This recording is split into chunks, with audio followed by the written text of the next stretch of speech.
Three skeletons lying face down side by side in the Oklahoma mountains, and $32,000 in cash abandoned in a locked truck nearby.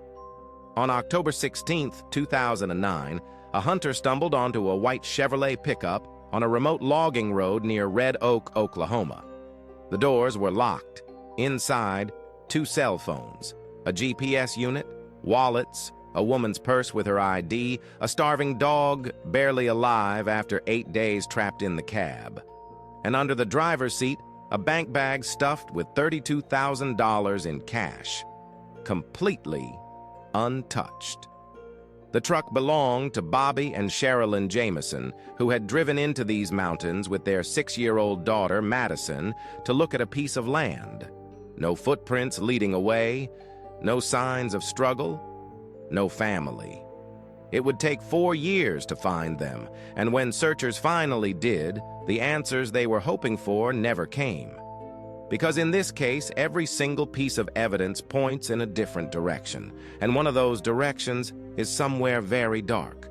To understand what happened on that mountain, you need to understand who the Jamisons were, because they were not an ordinary family. Bobby Dale Jamison was 44. His wife Sherilynn was 40. They lived in Eufaula, Oklahoma, with their daughter, Madyson. On paper, October 8, 2009, was a simple day trip.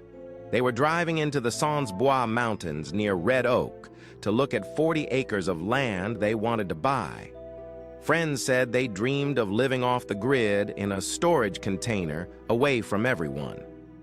Away from what exactly? That's where it gets complicated. Bobby was in a vicious lawsuit against his own father, Bob Dean Jamison, a man Bobby claimed had run him over with a car and threatened his life. In court filings, Bobby described his father as a dangerous man connected to, quote, prostitutes and gang members. The family had also recently converted, changed churches, and grown intensely paranoid. They installed security cameras on their own home. And it's those cameras that captured the last confirmed footage of the Jamisons alive, footage that investigators still can't explain. The security footage shows Bobby and Sherilynn on the morning they disappeared packing their truck. But something is wrong. They move slowly, mechanically. They make more than 20 silent trips back and forth between the house and the pickup, never speaking, never looking at each other. Investigators who reviewed the tape used a phrase that has haunted this case ever since. They appeared to be in a trance-like state. What were they packing? No one knows, because almost none of it was ever found. That afternoon, a witness saw the family in the mountains near Red Oak. Bobby's truck was later photographed by his own phone at the property they'd come to see. And then, nothing. 8 days later, the truck was found locked and abandoned. Everything a person needs to survive left behind. Search teams with dogs, helicopters, and ATVs scoured the mountains for days. In terrain that rough, a lost 6-year-old shouldn't have gotten far. They found nothing, not a shoe, not a thread. It was as if the family had stepped out of the truck and evaporated. But remember that trance-like footage, because what police found inside the Jamisons' house makes it so much worse. Inside the truck, alongside the $32,000, police found an 11-page letter written by Sherilynn to Bobby. Investigators described it as a hate letter, pages of raw fury about their marriage. Then came the interviews. The family's former pastor told police that Bobby had come to him with a chilling question. He asked whether the church could provide special bullets, because he believed spirits were living on the roof of his house and he wanted to shoot them. Sherilynn reportedly claimed she could see spirits too and told people she had a connection to the supernatural. Inside their home, investigators found what was described in reports as a witch's Bible, a book on witchcraft, which friends insisted Sherilynn kept simply because she was spiritual, not sinister. Both Bobby and Sherilynn were on prescription medication. Both had lost dramatic amounts of weight in the months before they vanished, so much that some locals whispered a darker word, meth. Because the Bois Mountains had a reputation. Those hills were dotted with hidden drug labs run by people who did not appreciate strangers driving through with a camera phone. And $32,000 in cash? In that world, that's not savings. That's a transaction. So investigators built their first theory. The Jamisons drove into the wrong hollow, saw something they shouldn't have, a lab, a deal, the wrong faces, and were executed. It fits the location. It fits the reputation of those mountains. But it doesn't fit the evidence. Why would killers leave $32,000 sitting in the truck?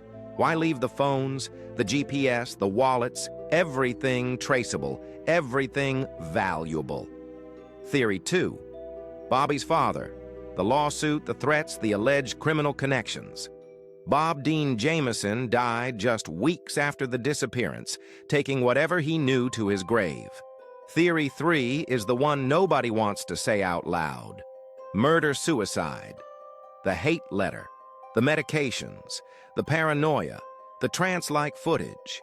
Did Sherilynn, or Bobby, walk their family into the wilderness intending that none of them come back? Sherilynn's own mother rejected it furiously, saying her daughter would die before letting anyone harm Madyson. For 4 years, the case sat frozen.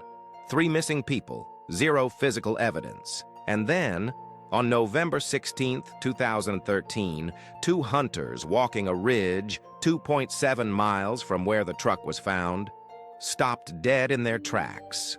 Partially buried in the leaves were 3 skeletons: Bobby, Sherilynn, and little Madyson. Here's the detail that keeps investigators up at night.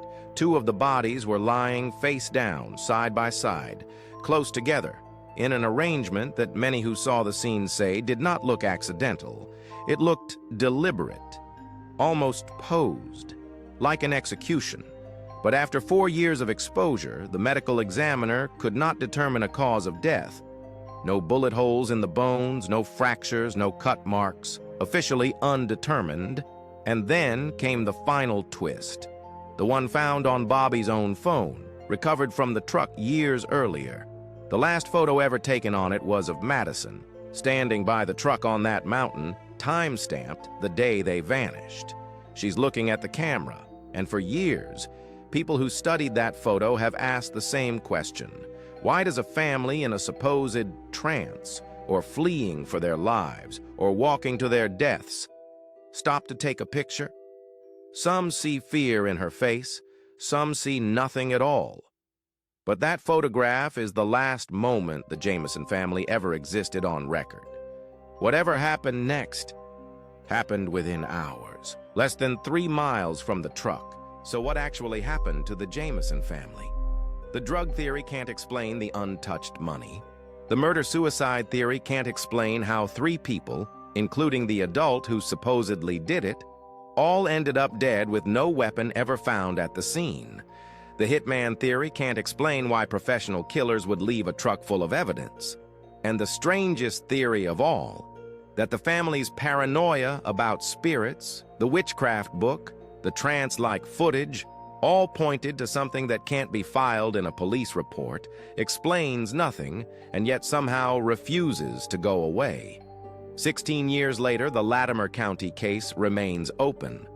No suspects, no cause of death, no answers. Just a locked truck, a starving dog, $32,000 nobody wanted, and one last photograph of a 6-year-old girl.